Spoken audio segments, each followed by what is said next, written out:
Hello, everyone. Welcome to a career strategy session. Today we have a marketing professional with us. Her name is Lauren Hill. I'm honored to have her as a guest on today's session. So let me tee it up for you and give you the background on how Lauren and I met. We met through local Levo, Atlanta, and Lauren and I think it was the Ask for More negotiation workshop, the very first workshop that we met at. We did lunch, we stayed in touch, we have become friends, and I'm so excited that Lauren has preceded me as the leader of the local Atlanta Levo League chapter. Her and Rachel Jackson are doing a phenomenal job as leaders, but she's also crushing it in her career. So Lauren, as an Atlanta native, which is very rare, if you've never been to Atlanta, it's really, really rare to meet somebody who was born and raised here. Lauren is one of those people. So Lauren, why don't you fill in the gaps from our intro and tell us more about Lauren B. Hill? Sure. So yes, I'm from Atlanta. I actually grew up in Decatur, so a little bit east of Atlanta. Love it. Hoping to leave Atlanta soon. One day there's beautiful places outside of Atlanta, but if you've never been, it's a great place. Great food, great coffee shops, tons of stuff to do. So I definitely recommend coming and visiting Atlanta. Great place for young professionals as well. Outside of work, so I am a marketing professional. I work in marketing research right now for a leading fast food chicken competitor or chicken chain. And I also volunteer with Habitat for Humanity, which is something that's near and dear to my heart, as well as being the local leader for local Label Atlanta. Phenomenal. So Lauren is into a lot of things that you just heard. She works for a leading fast food chicken company. I absolutely love their food. She is on the board for Habitat for Humanity Southern Crescent. So she's more than just a volunteer. She actually gets her hands dirty as a board member. And I'll get her to share more about her duties as a board member and how she got involved and how tips for people who are looking to join a board. She can give you a lot of insight on that. She's been a great resource to me as I have been going through the process of joining a board as well. So Lauren, I guess our first question today is, what does navigating the career jungle mean to you? Great. That's a great question, Jackie. So for me, I was taught from an early age to work really hard and encouraged to go to college. That was something that was like almost drilled into us, my brother and I. Mom and dad, nor neither one of them went to college, but they definitely wanted us to go to college.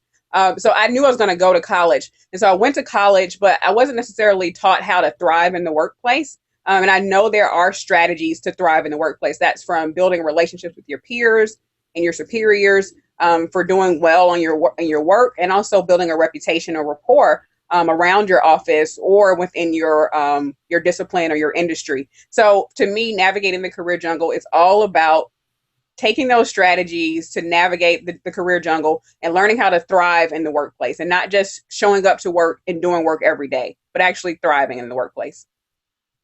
Amazing. So what did you want to be when you were a little girl?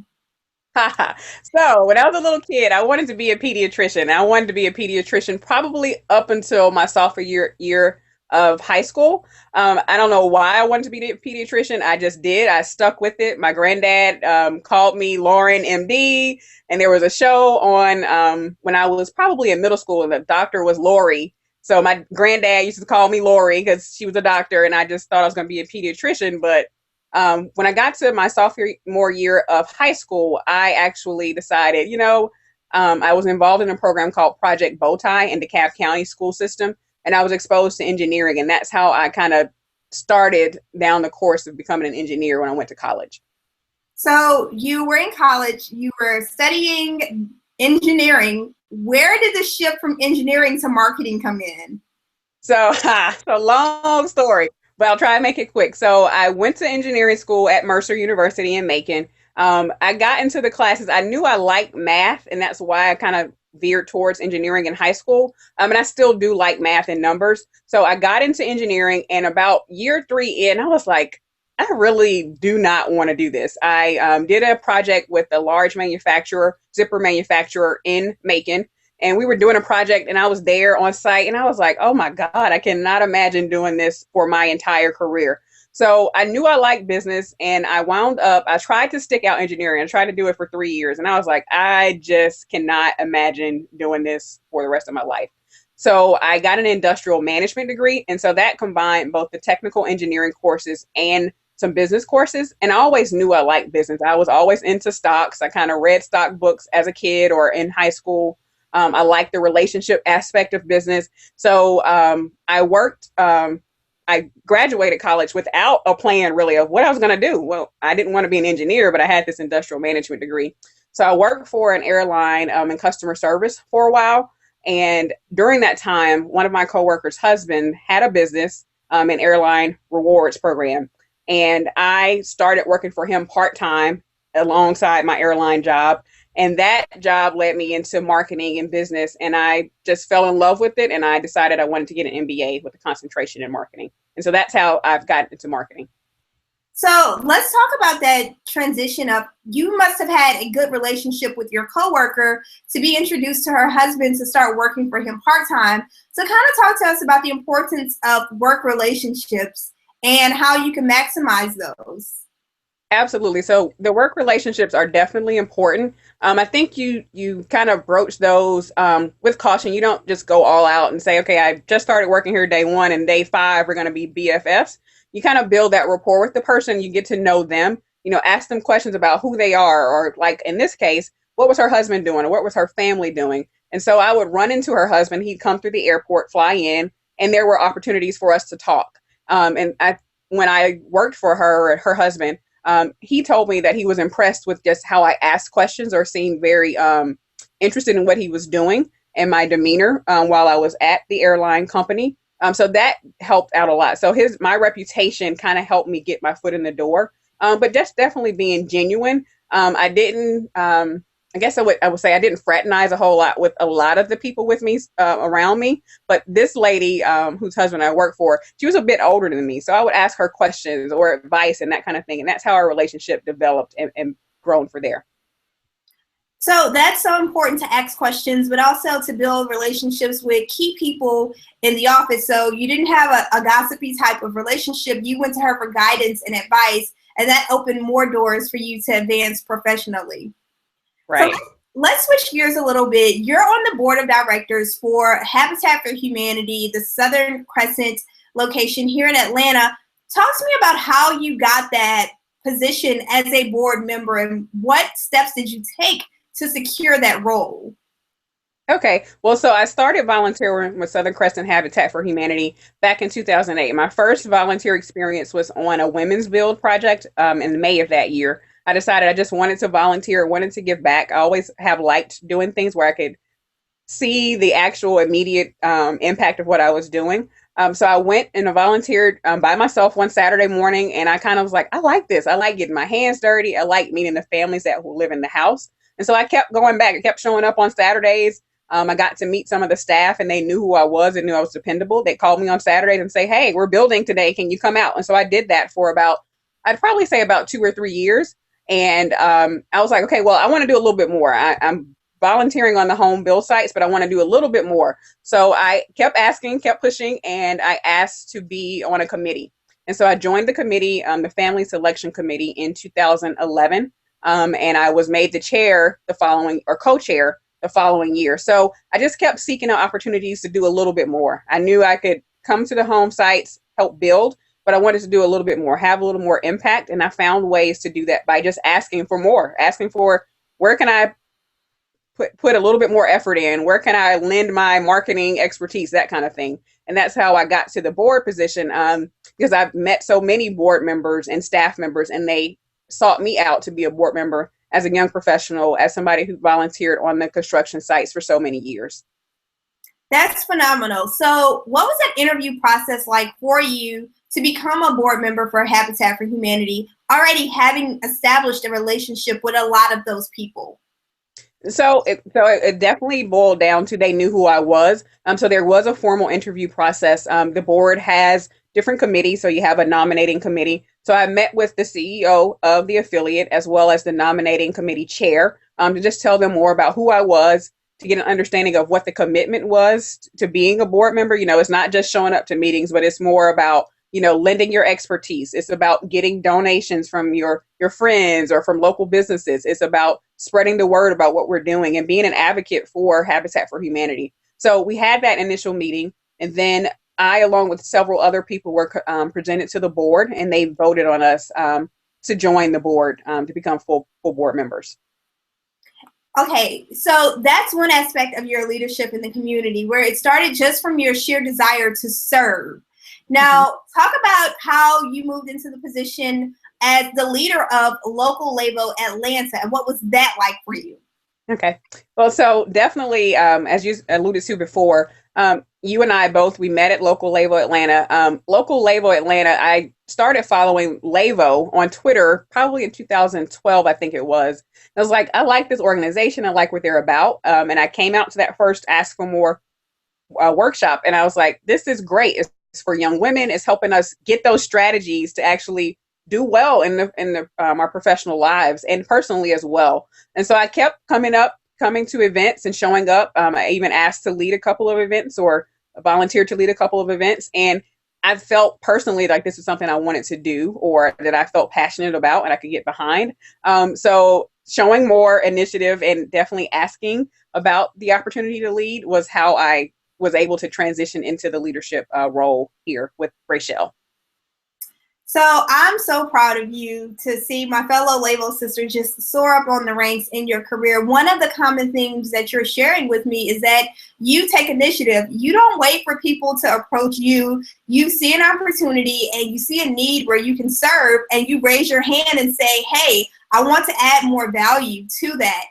So along the same lines, what advice do you have for a young woman who, like you and I, we're first generation college grads? What advice would you give to someone just like us who's starting out, like, my parents didn't go to college, they're super supportive and excited for me, but they don't know what to tell me as far as strategy wise in my career? What would you say to them?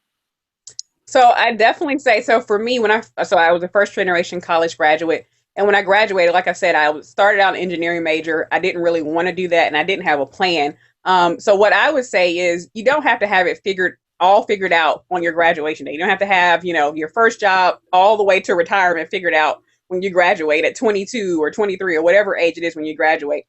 Take your time, figure out what it is that you really like, and be open to life experiences showing you that it might be a little bit different down the line. Like in 5 years, you might figure out, I really don't like marketing anymore. I really like sales, or I really like business analytics, or I really like accounting. So be open to those changes, and then just take it one step at a time. Figure out something that you want to do and make a plan, and, be methodical about it. Say, I want to be a professional marketing researcher and have that certification behind my name. And so I have that plan. I know what it takes to get there. Write it out. I mean, I know it sounds very old fashioned to write everything out, but it's worked for me. Make a plan, write out those bullet points and say, okay, in 35 days, I need to have this. In 60 days, I need to have this. And just go through it, and also seek advice from your peers or from people that you trust, but don't get too many opinions. Like, if you have too many, it's like hard to tweak and say, okay, well, this really makes sense for me. This person's job and career has been completely different than what I want to do. So I probably shouldn't take that advice. So I'd say maybe max 1 to 2 people, and, go from there. So talk about narrowing down those 1 to 2 people.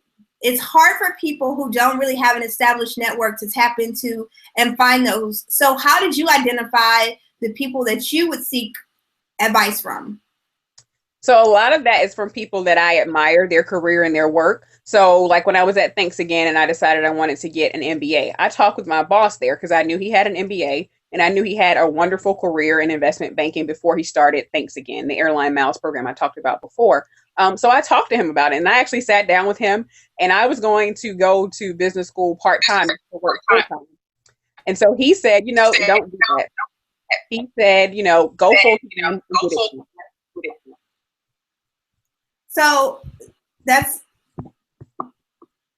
some really great advice right there, to go full-time for your MBA. I did the same thing. I was actually interviewing with Nike, the Converse division, and I was trying to decide if I was going to go straight to work from undergrad or if I was going to get an MBA and do that part-time. And ultimately, similarly, the person I was interviewing with shared some really great advice, and she may not know this, but she's the one who encouraged me to go to get an MBA full time instead of going to work.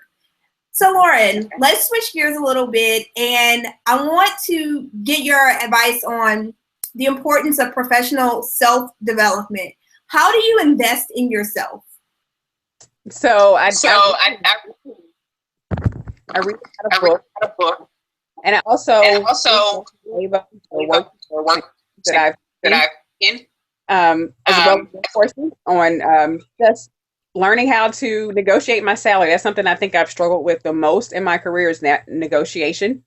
So finding out ways that you can better yourself and say that you want to better yourself first off, but figuring out those courses or things at General Assembly, or if it's a self-taught course on Skill Crush or one of these mass open courses that you can take that you see as a skill set that would be better for you in your career, figuring out ways to do that and being open to or willing to put in the investment. Maybe it's $100 here, maybe it's $200 there, but finding out those ways that you can do that. Maybe it's a conference once a year to learn leadership skills. And if that's something that if you want to be a better leader, then find those courses and maybe, or conferences, but you maybe not be able to go to the conference in person. So what I've done in the past, if I can't go in person, if they have a live stream and I can go to that or I can attend that, then that's what I do. So finding those ways and those things that are important to you in your next steps in your career. So right now I'm not in management, but I'd like to be. So I find ways to learn new leadership skills or communication skills, because that's going to be important skill sets to have as a leader. So figuring out ways that I can do that. So if it's a conference, if it's a course online, which is a lot of times cheaper than an in-person course, finding those things that you can do to better yourself. You mentioned earlier that you read a lot. What's the last book that you read? So I'm on this personal kind of spiritual journey. So I just finished Priscilla Shire's Discerning the Voice of God. And that book was wonderful. I found out about Priscilla Shire before her fame in War Room. My church ladies group, we read Breathe, her Bible study course, and it's very accessible, not very high theology. So I read that and I was like, I want to do a little bit more study on that and discipline and discerning God's voice. So I picked up that book, and it's really a phenomenal book. Amazing. So you said this a couple of times indirectly, but you have been referring to people who are at a higher level than maybe you are or were at your career at the time.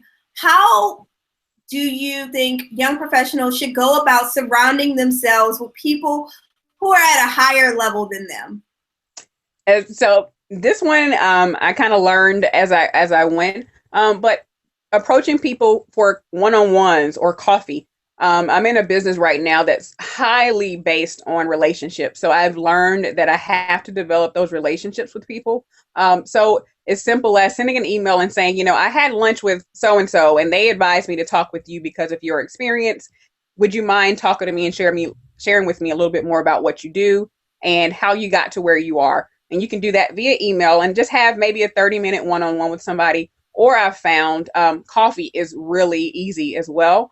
So I try and stay in touch with my old bosses, and I'll try and do coffee periodically with them. And so these people have 20 plus years more experience than I do, and there are things I can learn from them. So I try and keep those relationships going and just doing things like that where we can talk one-on-one. I can ask questions, they can ask me questions, or say, you know what, you should not do that. That's not the best move, that kind of thing. So just finding out ways to be personal with people and getting their time. It doesn't have to be 5 hours. It doesn't have to be a formal relationship, but just coffee here and there, shoot them an email and say, oh, I'm here now. This is how I got here. What are you doing now? That kind of thing. Lauren, this has been so impactful. Our time is just zooming by, so I do want to respect your time and wrap up. But before we leave, for everyone joining us on the live stream, can you give them your contact info and a parting piece of guidance? Sure. So I am Lauren B. Hill on Twitter, and my profile on LinkedIn is the same. So you go through LinkedIn and it's Lauren B. Hill. I'm always open to connecting. And my parting piece of advice is just to, if you have a goal, work towards it. Again, it's old fashioned, but write out your steps to getting there. Take it one step at a time and then seek advice from people that you really trust and admire.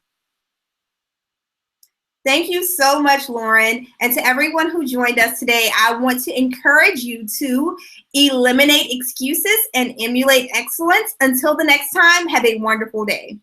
Thank you.